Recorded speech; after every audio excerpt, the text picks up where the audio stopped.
Highlights its pivotal role in multidisciplinary care and patient safety.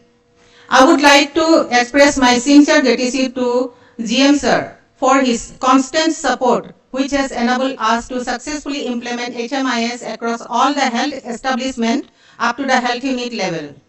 Northeast Frontier level has taken several progressive initiatives in healthcare. We have introduced advanced medical emergency boxes at stations to strengthen the emergency response system. A child development center has been established where around 40 specially able children are receiving comprehensive care. To support this initiative, a permanent post for speech therapists, clinical therapists, clinical psychologists and occupational therapists have been created. A dialysis unit has been made operational in collaboration with NephroPlus. We have also enhanced our diagnostic capabilities by awarding CT and MRI service under PPP mode. NFR has a legacy of conducting DNB courses at Central Hospital Maligaon. Although this program started in 7 specialties in 1999, were discontinued due to the non-availability of senior residents and retirement of specialist doctors. Later on, we have successfully revived DNB training in anesthesiology and internal medicine since 2020. Recently, the pain clinic under Department of Anesthesiology and Critical Care has been strengthened with advanced equipment such as radio frequency ablator, ozone generator, and refrigerated centrifuge for PRP and PRF therapies. We are now in the process of establishing an integrated pathology service across the health units to ensure seamless and efficient diagnostic support. I would like to express my heartfelt gratitude to DG Sir for his continuous encouragement and to GM Sir for his unwavering support and visionary leadership. My sincere thanks goes to all the doctors and staff whose tireless effort have made this conference possible. I once again extend my warm welcome to all the guest speakers, participants. I hope this 2-day scientific deliberation will be enriching, insightful, and fruitful for everyone. And my warm regards to all PCMDs and delegates who have traveled long distances to be part of this conference and make this grand success. Thank you, everyone.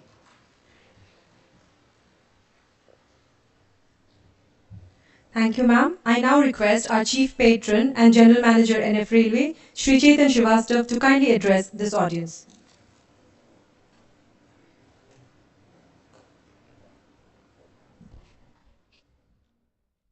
Good evening, everyone.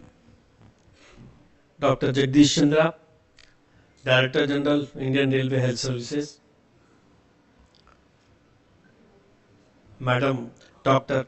Swapna Boro, PCMD, NF Railway, Dr. Mamta Chadda, Dr. Selvam, Dr. Deka, and Dr. Piyush.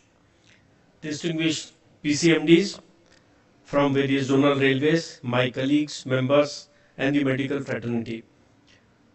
I welcome all the delegates to this 31st conference here at Guwahati. It is in fact my privilege to be here today to address this esteemed gathering. Northeast Frontier Railway has always accorded very high priority to health services and well-being of our staff, including passengers. I am happy to inform you that we have taken several major steps in the last couple of years to upgrade healthcare services in NF Railway across all the divisions. The torchbearer in this endeavor is the Central Hospital at Maligaon. We have carried out major upgradation of hospital infrastructure and introduced several path-breaking initiatives. This hub of excellence has recently seen the inauguration of newly renovated male and female surgical wards and orthopedic ward, modern cabins. The hospital is now equipped with advanced medical systems, including a steam sterilizer, autoclave, a state-of-the-art Lestronics laser diode system, and hemodialysis unit established under public-private partnership model. Beyond the central hospital, our divisional units are also scaling new heights. The divisional railway hospital at Katihar has introduced a digital X-ray unit and a fully automated auto analyzer, while the sub-divisional hospital at Rangapara North is also equipped with new CR system and X-ray machine. We have also focused strongly on enhancing service excellence and training. A hospital is only as good as its people, and the NFR is deeply invested in continuous skill development. To support future medical leaders, a newly constructed postgraduate doctors hostel and expanded dormitory facilities for patients bystanders have also been inaugurated. The zone has conducted basic life support training for nursing staff and specialized training in health services, reducing the need for patients to travel outside the region for specialized care. Though the first Golden Minute project, a neonatal resuscitation program, was conducted to equip staff with critical skills to reduce neonatal mortality. NFR's commitment to healthcare is not only limited to walls of its hospitals, we are extending our reach far beyond through proactive community engagement.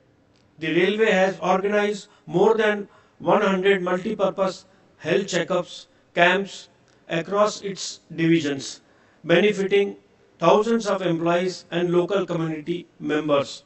Significant efforts have been made through initiatives like ORS Day, World Breastfeeding Week, and the establishment of first aid booths during major events involving passenger rush like Ambuvachi Mela, Chhat Puja, Holi, and Diwali. Aligned with Digital India initiative, we have implemented electronic health records to streamline patient management and improve service coordination. Further, the introduction of new Ayush and RELHS clinics reflects a holistic approach to patients' well-being. Northeast Frontier Railway's people-centric approach is a testament to what can be achieved through dedication and strategic investment. On this occasion, I would like to appreciate the tireless efforts of our doctors, nurses, and medical professionals in improving the health of the railway families and elevating the standard of health care for entire region over NF Railway. Thank you. Jai Hind.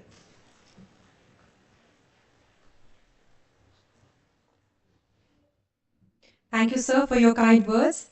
I now once again invite our Editor-in-Chief, Dr. Bijut Gogoi, and the anesthesia team to kindly come forward for the release of the conference souvenir. I request all the dignitaries on the dais to please join us for releasing of the souvenir.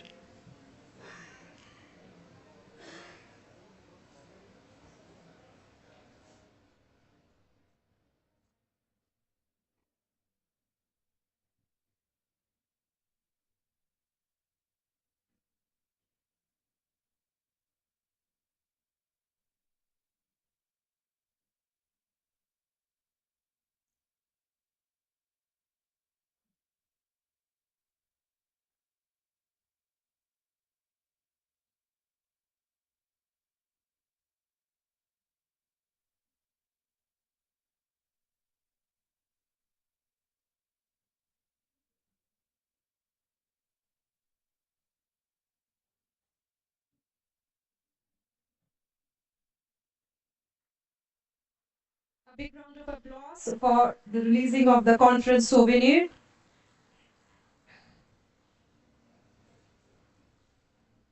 Thank you, sir. And may I now request our Chief Guest, Director General Railway Health Services, Dr. Jagdish Chandra, to kindly address this August gathering. Sir, please.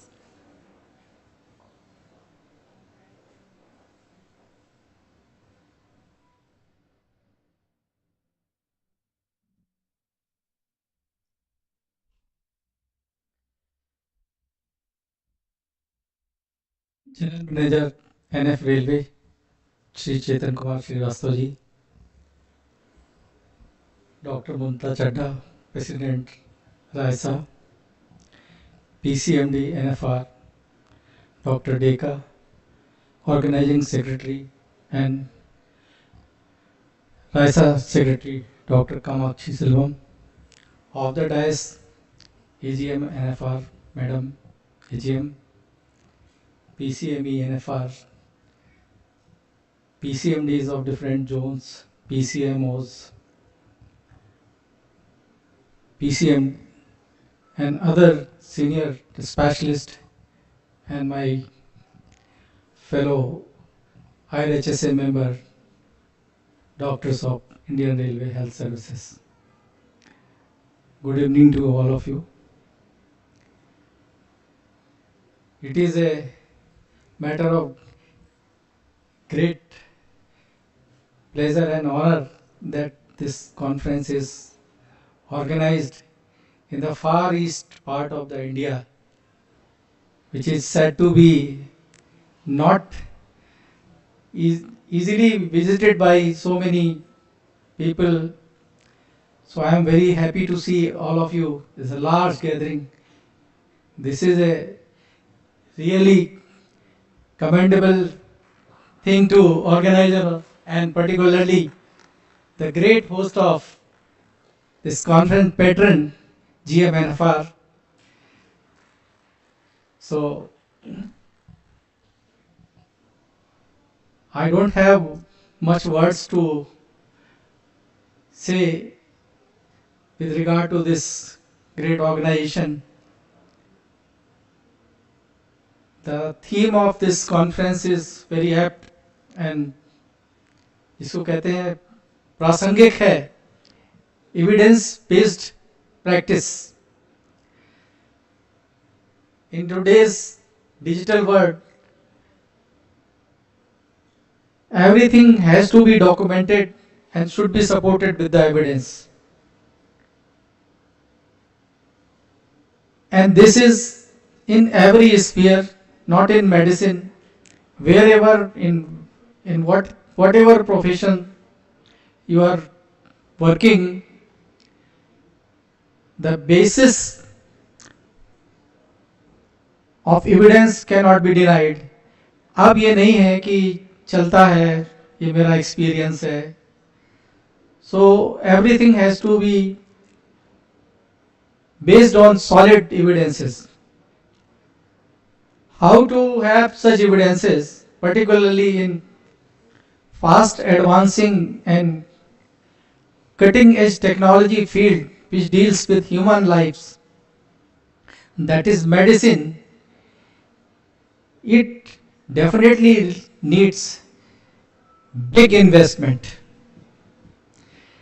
As GM sir has already stated and enumerated so many achievements of this particular zone, whether it is in digitizing the medical records, providing newer modalities, offering to social responsibilities by conducting many health checkup scams. We were taught in our initial days of induction in railways that railway is such a system where no one is reaches, at least railway is trying to reach there. And particularly in this zone where our health units are situated, there is no other government or private healthcare facilities. So we are offering services to non-railway patients as well as our social corporate responsibilities. I can recall my initial days when I was posted in Southern Railway.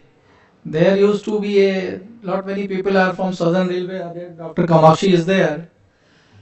So once I was deputed for relieving duty, the place called Nagapattinam. I think it is near the shore, and there was only one health unit located remotely. After finishing the regular railway duty hours, then non-railway patient used to visit for consultations. So I was surprised to see I was appointed for railways, and why I am getting private patients. Then it was told by your seniors that this is our commitment and social responsibility to offer their medical services where no one or no other facility is available to them. Now I can understood and realize what is the social responsibility we owe in railways.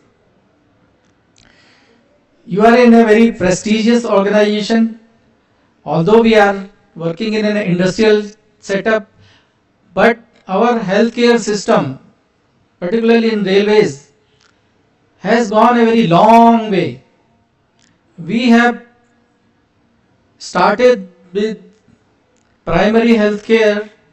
Now we have reached to super specialty. We are doing bypasses. We are having cath labs and lot many newer state of the art modalities we are having in house. What is the reason behind it? Because our beneficiaries and the type of facilities they are getting, and they are getting their facilities enhanced, so we have to pace accordingly with our available resources and our system and our manpower. Railway doctor is works in a very unique position. We have to look after industrial health from IME to PME to medical boards. Then in case of accident management, disaster management, and nowadays we are having a new challenge of dealing with the crowds in festivities or in fairs or some other reasons. These challenges are not very common to other doctors, to other departments like state government or some. So we are every day facing with new challenges, and I am very happy to share this fact that we are second to none to achieve these targets and whatever responsibility is being offered to us. Holding conference to the remotest regions and zones has got a basic idea that our doctor should see the conditions, the facilities, the constraints, and बहुत से लोगों को ये मालूम कि भाई NF railway, अरे this is a punishment posting. So at least they should understand कि this is also a very nice place to work. आपकी अहमियत वहाँ पर है जहाँ आपकी ज़रूरत हो. Where their facilities are in surplus, if we add one more facility, that is not going to make a big impact. But where there are scarcity, अगर आप उस जगह एक भी फैसिलिटी एनहांस कर दें तो that is appreciated and recognized very well. So lot many additions are being done in this zone. Dialysis facility is one of them. You can imagine when we used to refer our patients for dialysis and they used to get referrals, then go to certain hospital, wait there, come back. Some people used to have 2 to 3 visits in a week. Now they are getting in-house facility in our environment, in our hospital, जैसे कि घर में आपको कोई सुविधा मिल रही हो. So we at the railway board are on day-to-day basis we are analyzing the issues in fields. We have done so many transformations in referral system, hospital empanelment. We are liberally sending our doctors for qualification addition like PG, acquisition of PG degrees. We are sending them for special trainings in cancer care. Likewise, and today in GBM, we have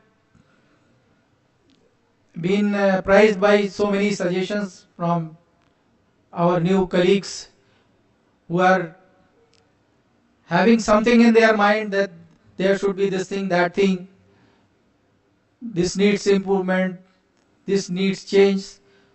So we have noted down all those things, and collectively we should try to improve, upgrade, upscale our knowledge by making such type of continuing medical education programs,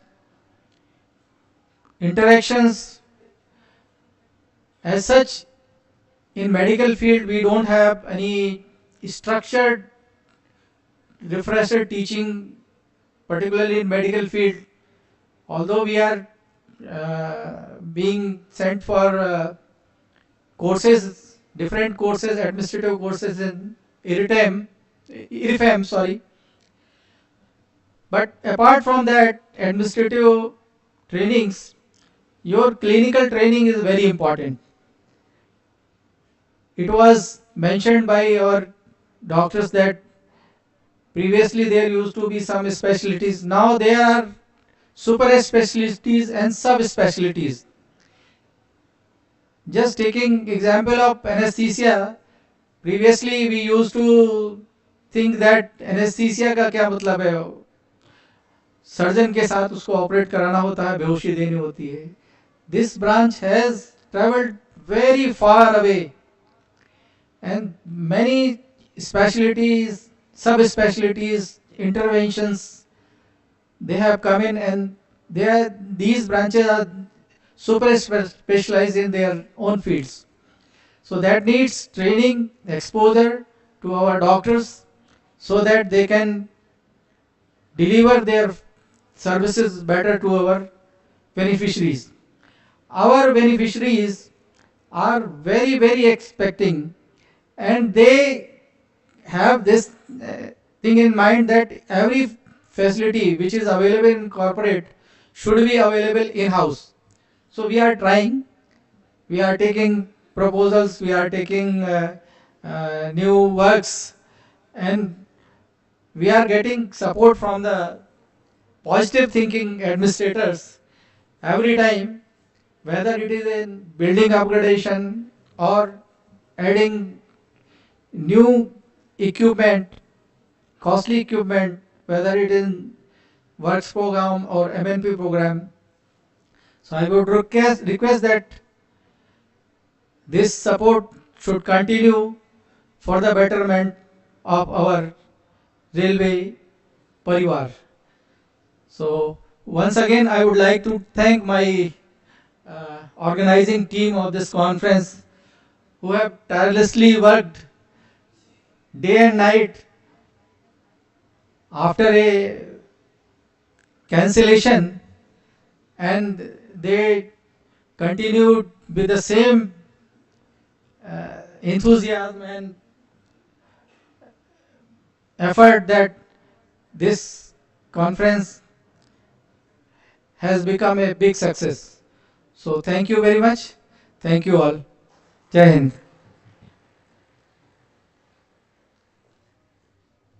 Thank you, sir, for your insights, your advices, and your blessings. Now I request our organizing secretary, Dr. Piyush Sarkar, to kindly propose the vote of thanks.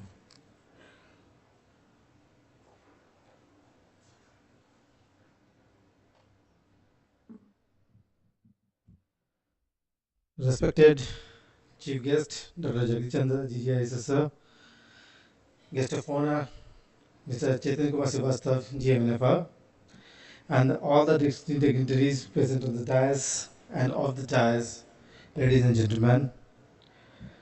On behalf of the organizing committee of the 31st RAISACON and Annaba Zonal Medical Conference, it is my privilege to propose the vote of thanks. We are deeply honored by the gracious presence of our chief guest, Dr. Jagdish Chandra sir. Sir, your inspiring words and guidance have truly set the tone for the conference, and it will continue to motivate us in our pursuit of excellence. I extend our sincere gratitude to our guest of honor, Mr. Chetan Kumar Srivastav, for his wholehearted support to this conference. It is his guidance which helped us to organize this event to this scale.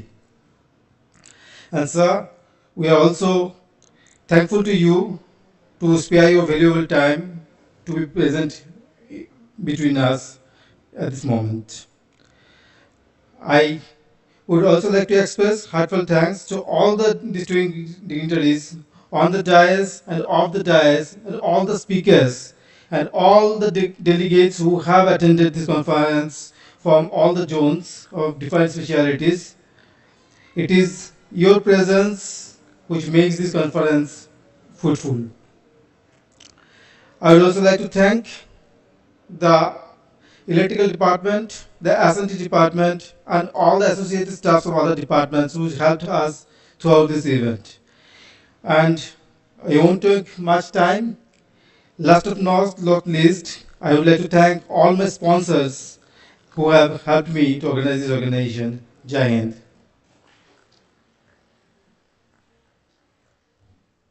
And with this, we come to the close of our formal inaugural ceremony.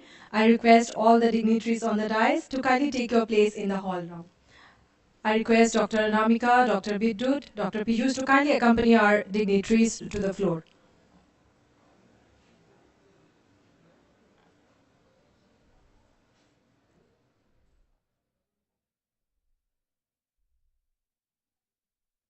We now proceed to a moment of great honor. We will be awarding the Dr. M.C. Pawar Lifetime Achievement Award. Dr. Pawar is among the founder members and advisors of RAISA.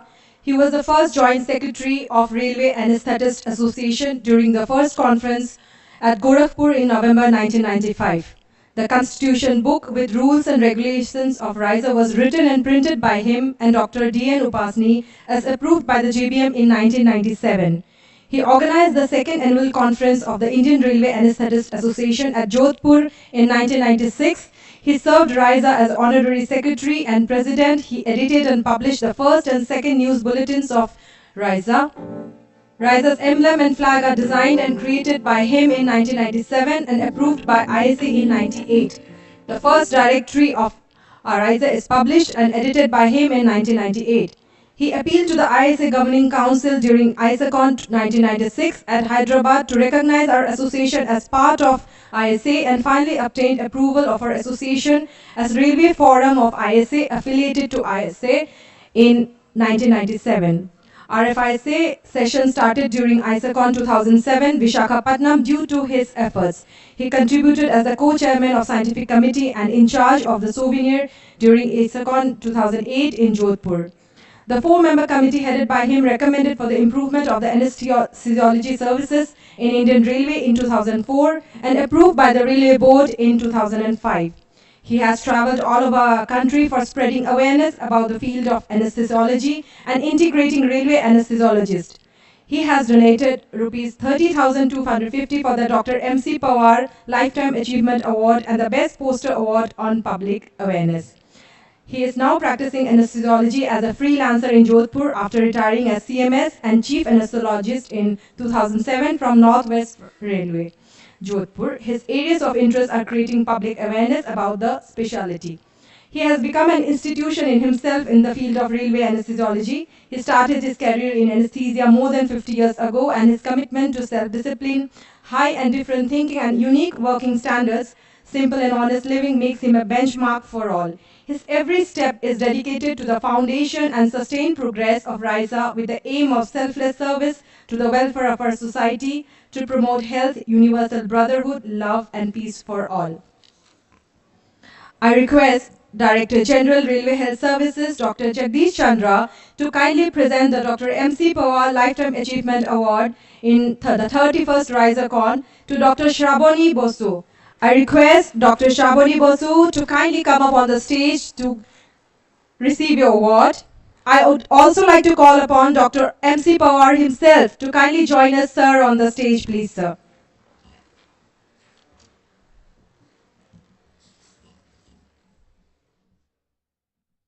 Dr. Shrabani Basu, MBBS, DGO, MD Anesthesia, is a doyen of anesthesia.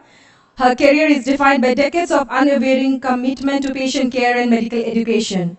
Her illustrious tenure of 34 years at B.R. Singh Hospital and Center for Medical Education and Research, Kolkata, where she retired as ACHD and HOD of Anesthesia and Surgical ICU, she stands as a monumental contribution to the Indian Railway Medical Services.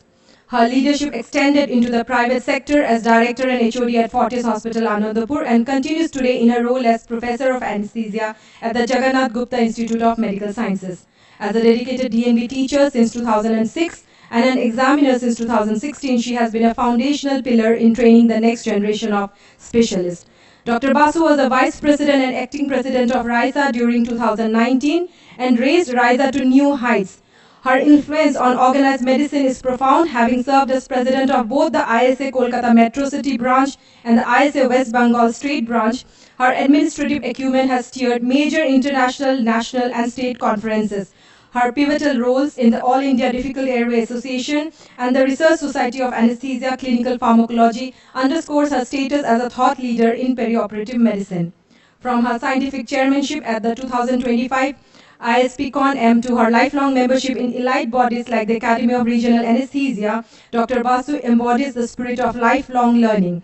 In recognition of her clinical mastery, her visionary leadership in the ISA and RISA, and her selfless service to the medical fraternity, we proudly present her with the RISA Lifetime Achievement Award, and the RISA members wish her endless happiness, great health, and boundless success, ma'am.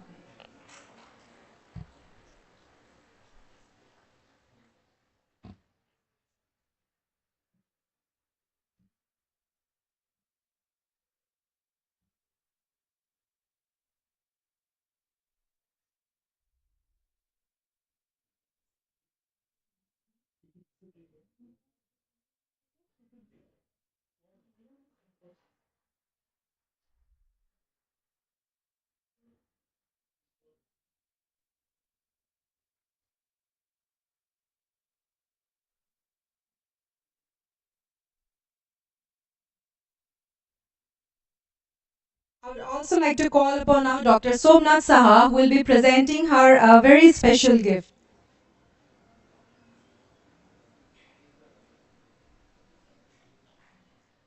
We'll request ma'am to unveil this special gift.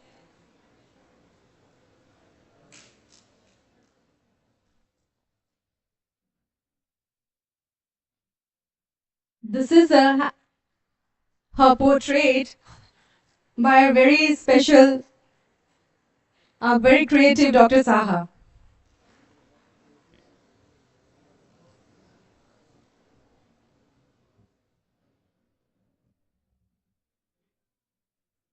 Yes.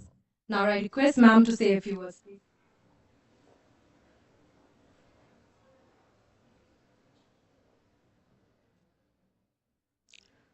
Uh, Respected DGRH's General Manager NF Railway, respected seniors, and dear friends and colleagues, and also my juniors. I'm totally humbled and overwhelmed with this recognition. Thank you once again, all of you. My heartfelt thanks to Railway Association of Indian Society of Anesthesiologists, which we shortly call as RAISA, for this honor. I always feel that God has given me much more than what I deserve. So thank you, God. And I express my sincere gratitude to my mentors, my teachers, my peers, who have always encouraged me to move forward. I take this opportunity to thank my family for their unwavering support throughout my journey. I must acknowledge the contribution of my seniors, my friends, my colleagues in the railways, and last but not the least, my PGTs for DNB, all of whom have shaped my career in some way or the other. And finally, I must acknowledge the contribution of Dr. M.C. Panwar. He is the godfather of RISA, and without whom RISA would not have been where it stands today. So thank you once again for this incredible recognition. Thank you.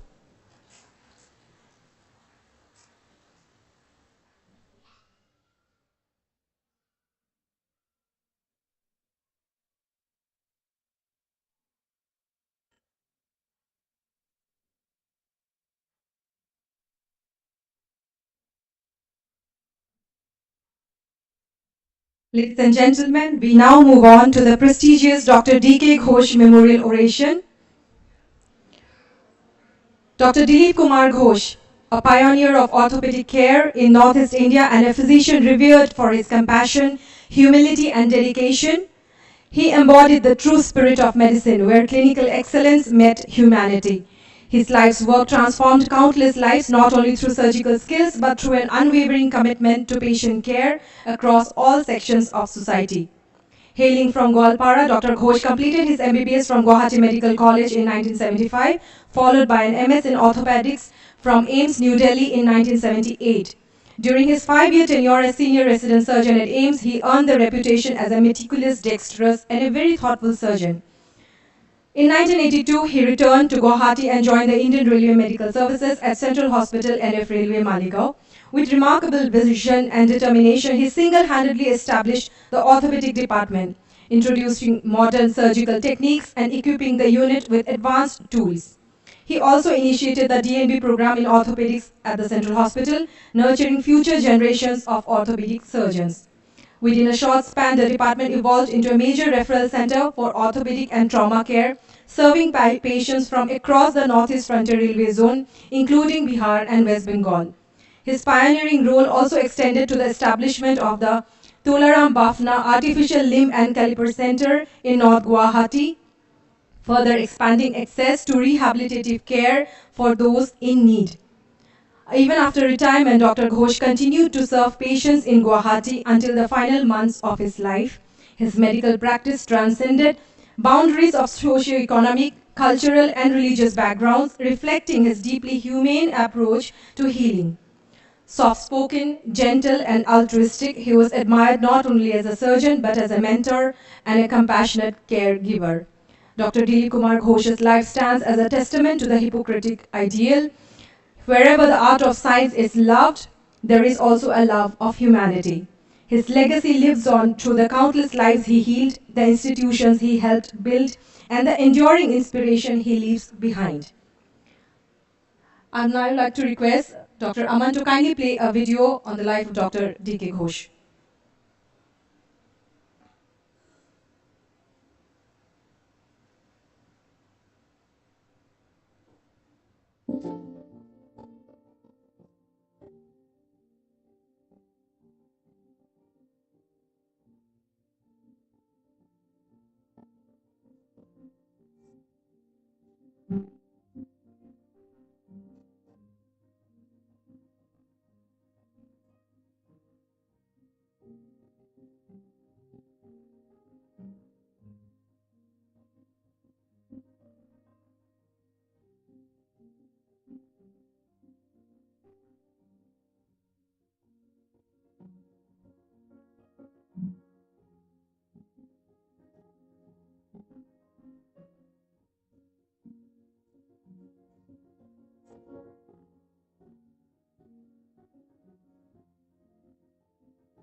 Thank you, Abhinav, for the lovely video. And for the Dr. D.K. Ghosh Memorial Oration, we have with us today Dr. Dipesh Bhagwati, ex-HOD and Department of the Psychiatry at Guwahati Medical College. Dr. Bhagwati's journey began in the vibrant cultural landscapes of Jorhat and Shillong, culminating in his medical graduation from Guwahati Medical College in 1974. His pursuit of psychiatric mastery led him to the prestigious Central Institute of Psychiatry, Ranchi, where he earned his postgraduate qualifications of DPM and MD, setting the stage for a career defined by clinical precision and deep human empathy. A career of distinguished service following an early tenure in Gangtok, Sikkim, Dr. Bhagwati returned to his roots at GMC as registrar. His career saw him serve with distinction at Assam Medical College, Dibrugarh, before returning to Guwahati to ascend the academic ranks. He eventually superannuated as professor and head of the Department of Psychiatry at Guwahati Medical College, leaving behind a legacy of institutional growth and excellence. His research is notable for its breadth and cultural sensitivity. His work has explored traditional healing, investigating the intersection of cultural practices and mental health in Assam, addressing the critical social and medical challenges in youth and adolescent alcoholism, participating in international collaborative studies focused on the treatment of depression and schizophrenia.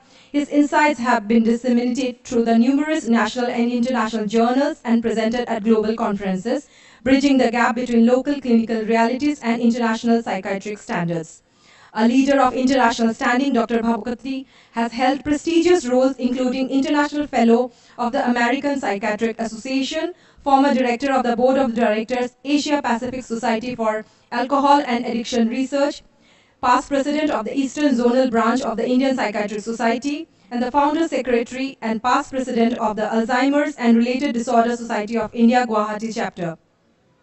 Beyond his administrative and clinical roles, he is a dedicated public educator, whether interacting with students in schools and colleges or appearing on electronic media to discuss pressing social issues. Dr. Bhagwati has been a resonant voice in destigmatizing mental illness and fostering community well-being. In recognition of his stellar contributions to the field of psychiatry, his academic leadership in the Northeast, and his compassionate commitment to the mental health of all sections of society, we are honored to confer the D.K. Ghosh Memorial Oration upon Dr. Dipesh Bhagwati. Sir, I request to you to kindly come up and deliver your oration. I request Dr. Anamika to kindly accompany him to the stage, please, sir.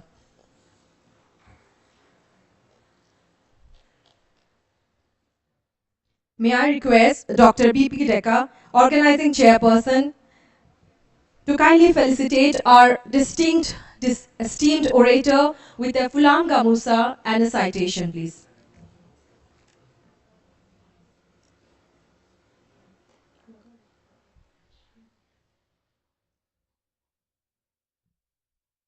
A big round of applause for Dr. Dipesh Bhagwati, please. May I now request Sir to kindly deliver the Dr. D.K. Ghosh Memorial Oration, sir.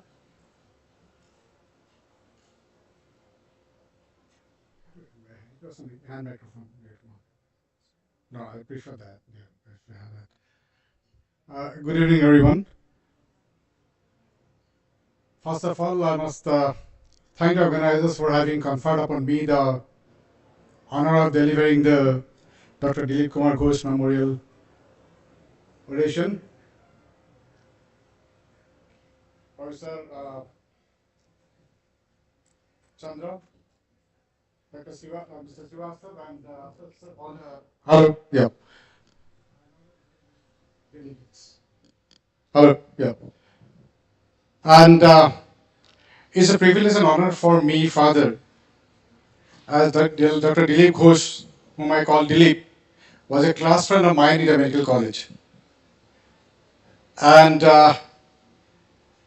during the hosted days also, during the earlier days, I remember him as a soft-spoken, perfect gentleman, talking sense always, and a personality with which he could easily impress everyone. Today his wife is here, his son is here, I met both of them, and it's a pleasure to meet you and Avinash today. And Dr. Anamika, who did his MD while I was as a professor of psychiatry in a medical college, she called me up and said, "Sir, would you come?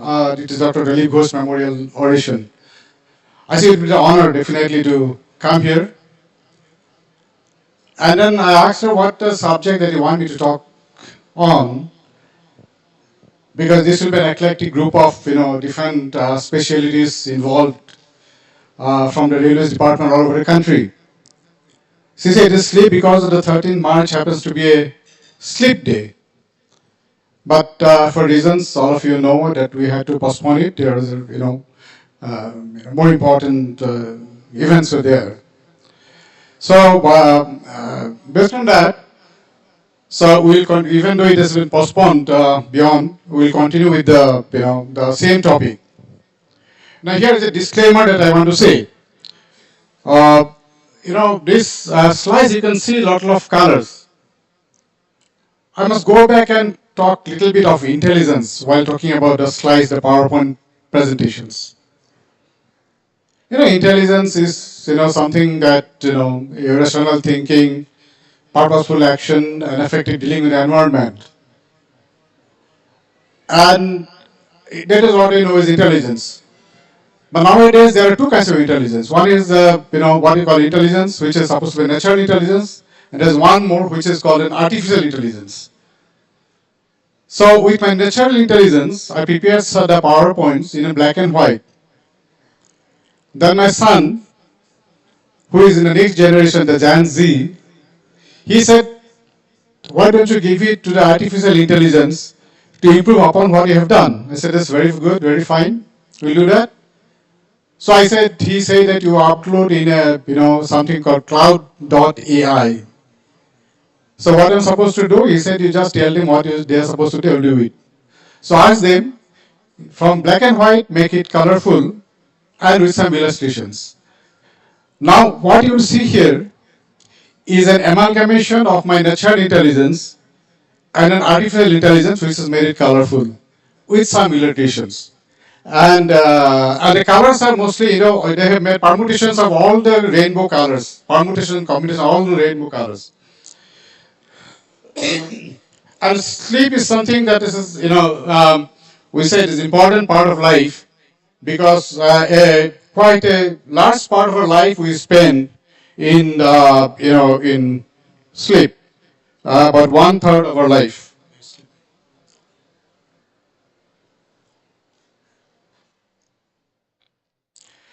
Now, these are some of the, facts of sleep. All of us know that we spend about 1/3 of our life in, in sleeping. And it is a major part, quite a major part of life. And during our student days, we are told that you sleep because the body needs rest. So it is a passive part of our life, and then you need to sleep because to take rest, and then you have to rejuvenate it. And this is another factor. Is there anyone here who do not dream? I think so. Everyone dreams. That's it. So, but interesting part is that some of us dream in black and white, and some of us dream in color. And about they say about 10 to 12% of people have black and white dreams, and rest of us dream in colors. Now there was another study which said that people who suffer from depression, they have black and white dreams mostly, and with people who have schizophrenia, they have colorful dreams. But this is about the psychiatric disorder component. But naturally also we may dream in black and white, we may also dream in color, but both are normal. Both are normal. But then we all throughout the night, as you know that we have two phases of sleep, the REM phase, rapid eye movement phase, and the non-rapid eye movement phase. When you go to bed, first we have the non-rapid eye movement, stage 1, stage 2, stage 3, and stage 4. And then we go for the rapid eye movement sleep where there is a oscillatory movement of the eyeballs during which we dream. We usually remember dreams which we happen to visualize sort of during the later part of later part of the night, because that is the period where we don't go to the stage 4 deep sleep, but we go to the stage 1, 2, and then we have the more of the REM sleep. So REM sleep is more in the morning hours. But then, but then we forget 90% of our dreams during the first 10 minutes after waking up. Sometimes immediately after waking up, we think that I'm going to talk about this dream to the family, my children, my wife, or whosoever is there. But then by the time we come to think about it, we have already forgotten about our dream. It's no longer in our mind. And this another thing, this is what I found. You cannot sneeze during your dream, during your sleep. It's virtually impossible to sneeze during your dream. And this phenomenon of jerky movement during sleep, what you call is hypnic jerks, is a natural phenomenon. That when the sinking feeling, and then all of a sudden you wake up with a jerk, or sometimes you may not wake up also, but it's a very common sleep phenomenon. And this is a very interesting, thing. Before electric lights, people sleep in two distinct phases. They go to sleep when darkness sets in, and then wake up, have their meals, and then go back to sleep. But after the advent of the lights, when you can switch off the lights, and why we need to switch off, we'll talk about it. Now, there's another phenomenon, during the 17th and 18th centuries, people in Europe used to sleep in a reclining bed. This actually I didn't read anywhere. I visited the Rembrandt house in Amsterdam a few years back. The Rembrandt where he used to stay, this house is maintained as a museum. And there I found that the bed was a reclining kind of bed. They said in the bedroom Rembrandt used to sleep in a. Then I tried to find out why he did that. So there's a belief that if you lie horizontal on the bed in Europe at that point of time, people thought their heart might stop. So they used to sleep on a reclining bed. But in India, I don't think that was a fact. People used to sleep. And another interesting fact is that, the married couples, we generally believe that they sleep in the same bed. But then about 25% of married couples sleep in different beds. These are some of the, interesting facts about sleep. So what is sleep? In sleep, there's a reduced level of consciousness. There's a little bit of, less interaction environment in sleep. But less interaction because the environmental influences at that point of time during sleep may influence our dream content. So that is, so we are less aware of it, and it is naturally recurring. And but in the process of the sleep is actually an active process. It is not a passive process. There are a lot of things that go on during sleep, and one of the major things that go on is that it cleanses toxins, and the memory and emotional functions are also important functions that brain takes part during sleep. We'll come to that. And the REM intensity, I said the REM phase of sleep is very important. Not only the non-REM phase of sleep, the stage 1, 2, 3, 4, but also the rapid eye movement phase of sleep is very important for a healthy mind and then, for a natural kind of feeling in the morning. And this is something of note. So why sleep is important? As I said, this is a very important area. This is a glymphatic system. The glymphatic system is, like the lymphatic system, in the brain, the choroid plexus, the blood circulation, and the CSF, there is an excess of fluids that occur during sleep. So what happens is that during the daytime, because of the brain activity, some toxins are accumulated in the brain. And during sleep, there is a lot of flushing that goes on. There's a vigorous flushing goes on. It is something like when you cleanse your mouth after you take your food, you really swish the water in your mouth. That kind of flushing goes on in the brain. And along other toxins, it also takes away the amyloid beta. The amyloid beta is the protein that gets accumulated when we have Alzheimer's disorder. So a good quality sleep is also important to prevent our dementia. So this is also the cognitive and physical performance, the memory, orientation, judgment, capacity for rational thinking. All these functions are important, which they are also restorative powers. The energy restoration component also takes place. Learning and memory consolidation. So what happens during our process of memory, what we learn, there is an engram that is formed in the brain. And this engram is established in the brain during sleep. So it is important that you sleep. Otherwise, if you don't sleep, our memory function is also disturbed. So this is again an important function. Mood enhancement. After you wake up in the morning, if after a good sleep, when you wake up, you feel refreshed and you feel happy. But if you didn't have a sound sleep, then you feel irritated, you feel groggy, and then emotionally you don't feel like facing the whole day in the morning. It also improves the immune system. It also improves the immune system, the and uh, uh, so what happens? What are the physical components? Most importantly, if you don't have a good sleep, and then next day morning while you are driving, accident proneness is most common. About 20% of all the accidents, road traffic accidents, occur because of lack of sleep. Now, what many of us do is when you're driving at night or when you feel sleepy, put water in the eyes or door, have a cup of coffee. But cup of coffee should be taken before you go for a drive or before you go for some extra work, but not during the process when you need to sleep. So this is one of the reasons of major, accidents.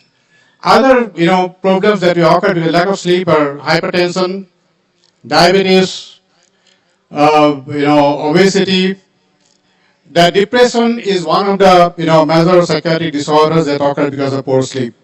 People who cannot sleep for a longer period, have insomnia. The insomnia occurs because of, two reasons. One is what is known as primary insomnia, where insomnia is the, primary problem with the individual, and the secondary insomnia.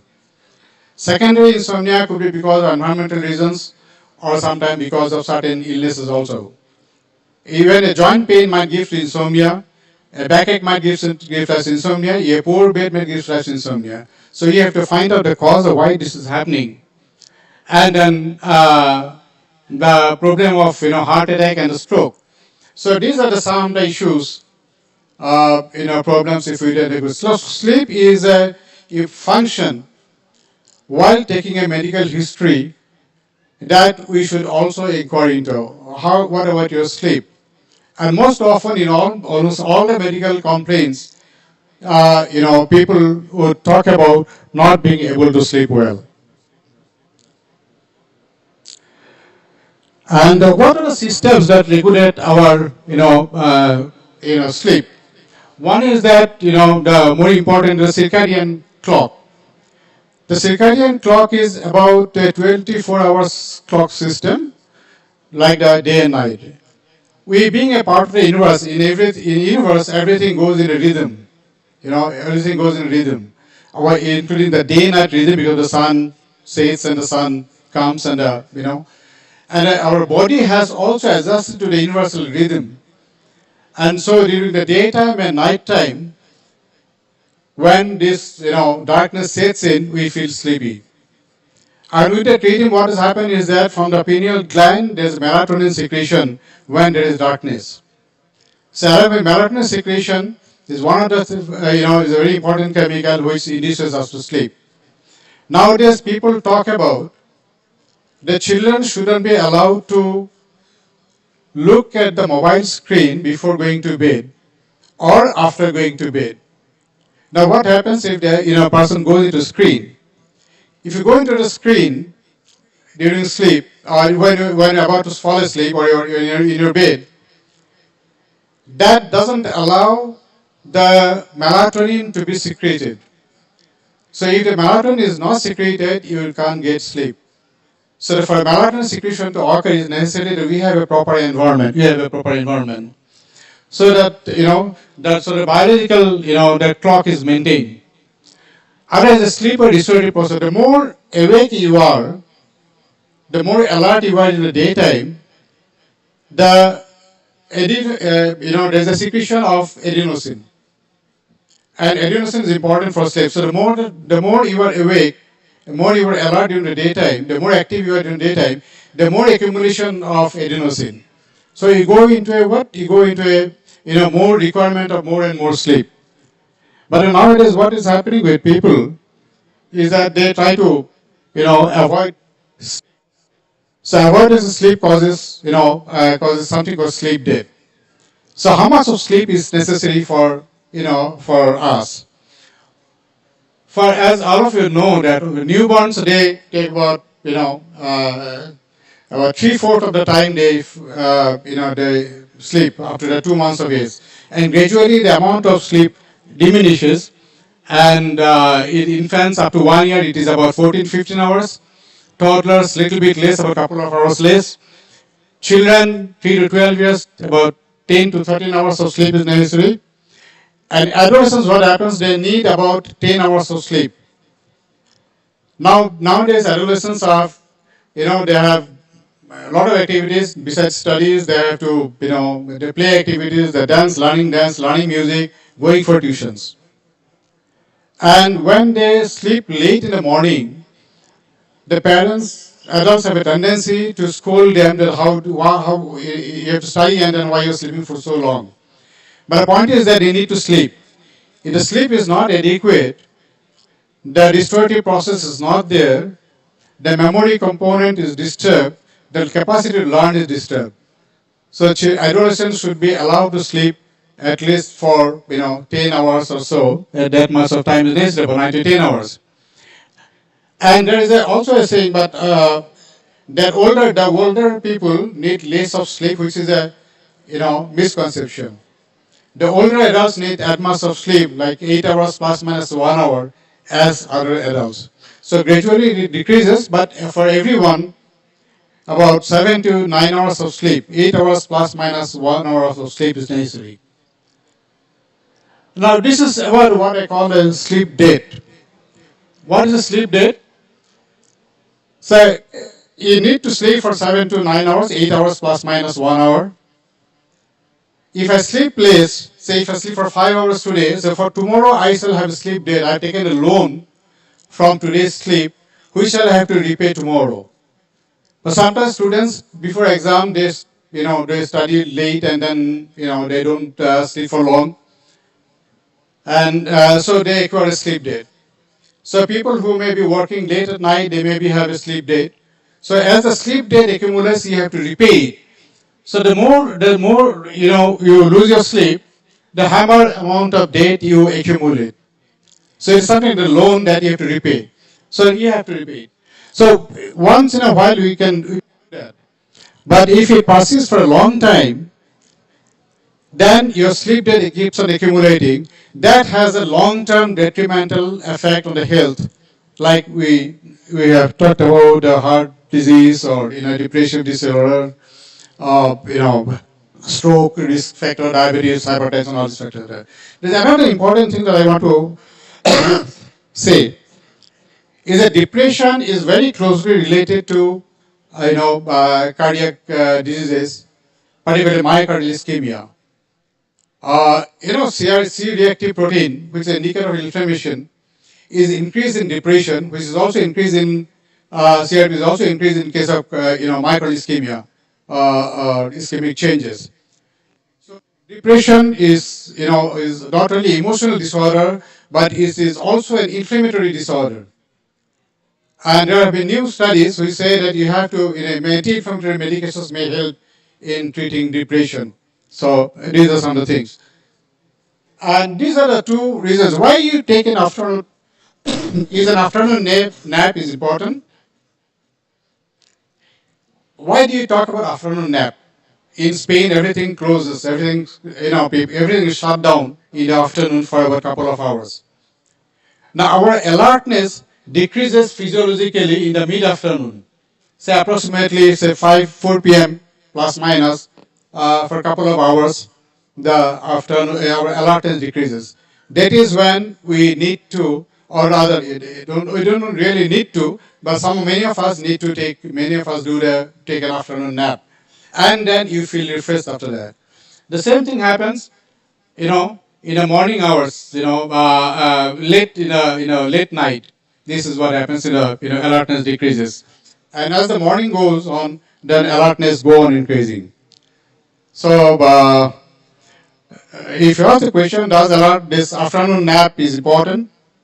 It depends on the individual, but afternoon nap is always refreshing. A brief afternoon nap is always refreshing. That is the Spanish siesta. So while we are not sleeping, excuse me, we don't take sleep seriously. Many of us do not take sleep seriously. We think sleep is just a phenomenon. We better work. Some people even talk about, if I sleep too much, then I feel that I'm wasting my time. But this is not really wasting your time, but it's a really, being activating yourself. So these are some of the reasons. One is that sometimes we decide not to sleep enough. Then we have poor sleep habits. By poor sleep habit, I mean that good sleep habit is you go to the bed at the same time every day. Then there's a duration of sleep, is adequate duration of sleep. A good sleep also the adequate depth of sleep. A good sleep is also when you feel refreshed in the morning and feel active in the morning. So these are the, that is why you need to have a good sleep. And also we have the circadian disruption when the time shift, the work shift changes. And environmental issues. These are some of the, noise, light and temperature, some of the environmental issues. Now why this noise, light and temperature, these things are important? The fact is, our reticular activity system, as all of you know, the reticular activity system keeps on telling us that wake up, wake up, wake up, wake up, be alert. Now the sensory inputs always keeps us the reticular activity system alert. So it doesn't allow you to sleep. So one common example is that you have to take a train at late at night. Then if you fall asleep, then we miss the train. So keep us alert, we keep walking on the platform. And by doing that, what we are doing, we are taking more of sensory inputs to keep the reticular activity system alert. So these are some of the things that which might disturb our sleep. And also, of course, medical conditions, sleep disorders, like then, sleep apnea or, syndrome. And what happens we are sleepiness and fatigue. These are the things when the cognitive impairment is there. In reaction time, judgment, and visual impairment. Blurred vision is a common problem people talk about. And the information processing system is disturbed. We take the inputs, we may study, we may be there in a meeting, but then our concentration is impaired. So this is a problem that we have, and also the short-term memory. Decreased performance, vigilance, and as well as motivation. The work output is disturbed. Our looking at things properly is disturbed. And one of the, as I said, the major accidents, not necessarily motor vehicle accidents, but personal accidents and falls are also important when people were in fatigue. Then aggressive behavior is a common phenomenon associated with lack of sleep. And you know about micro sleeps. If we do not sleep during the properly in the night, next day morning we might tend to have brief, excessive desire for sleep, maybe for a few seconds. And narco sleeps are more common when people have, the sleep apnea syndrome. So what happens in work performance? Our concentration is reduced if we don't sleep by about 68%. Our ability to handle stress is again decreased by more than 60%. More than 60%. Our listening capacity is also decreased by about 60%. Capacity to listen, whether it's a meeting or a classroom, it is decreased. Problem solving capacity is also decreased by about 60%. Decision making capacity is also decreased by about 60%, more than 50%. And also the relationship with others, related to others, in a discussion, it is also decreased by about, more than 40%. So this is about shift work. I understand that in railways, many people have to do shift works. So what are the problems with the shift work? Shift work sometimes causes depression, anxiety. There is it has been reported by the WHO in 2007 that there is also increased divorce rates. There is an increase in the smoking and substance abuse in people who are more into shift works. more errors and accidents, cardiovascular disease, increased lipids, digestive problems, and possible, carcinogens because of the disturbance in the immune system. And this is a WHO report, of 2007. And digestive problems is one of the factors probably is that, the serotonin, which is available in the GI system as well as the brain, and 80% of serotonin is available in the digestive system and 20% in the central nervous system. And serotonin is important not only as an antidepressant, chemical, but also have a good sleep. So banana is one fruit that contains, serotonin, and milk is also substance that. So about the nursing, people who have to do all the medical process, I thought I would include this information. And 70% of the nurses, have the 12-hour shifts. And 15% of the morning federation, they have they fall asleep while on the job. I think this actually may be more than that. About 3 times more problems happen when nurses are on 12-hour duty rather than on 8 hours duty. So about 3 times more problems, they have more problems. And absenteeism is higher in nursing staff who are doing 12-hour shift in place of 8-hour shift. So a shift work, it also, how do you promote alertness in such a case? So this is a problem, but what is the solution? It is that, schedule demanding tasks when most alive. So task we can prioritize, which is more important, which is less important. So in the afternoon, our alertness goes down. So during that time, we keep the less prioritized task, whereas in the alerts phase, we keep the more prioritized task. Ideas, you can, during that period, you can share ideas with your colleagues. Regular meals, after meals, the splanchnic circulation increases. We feel sleepy after a heavy meal. So that should be regular and differentiated. Short breaks and exercises. Caffeine, as I said, should be taken early. And support group is an important phenomenon. So how do you produce better sleep? It's the bed must be comfortable. Create a environment is important because we need the melatonin to be secreted. And no screens at least 30 minutes before bed. Eating time should be about 2 hours before we go to bed.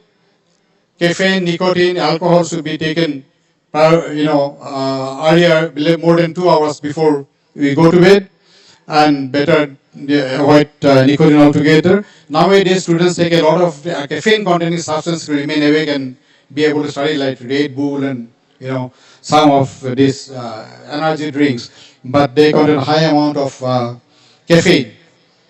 And caffeine excessive quantity may also cause psychosis. Caffeine excessive quantity may also cause psychosis. I saw a young boy a few days back who had psychosis, and then I found bizarre kind of symptoms, and I couldn't really think then what really happened. Then when I proceeded with the history, I found that he used to take raw coffee in his mouth and then swallow it with a little bit of water at night. So high amount of caffeine led to his psychosis. So these are some of the things that are important. Manage stress and worries before. The stress management techniques is that your problem solving should be done a bit earlier before you go to bed. Problems shouldn't be taken to bed. And that is when the reticular active system becomes more aroused, and then you cannot get sleep. And sleeping pills, if you need to take, or if you need to prescribe, how long you will prescribe. Best is you do not prescribe sleeping pills for more than 10 days. More than 10 days is likely to be habit forming. And so that is some of the, then the sleep hygiene is more important, the other factors which improve sleep. So to sleep is a basic biological need, which is important for our health, both physical, mental, and social health, as we have seen.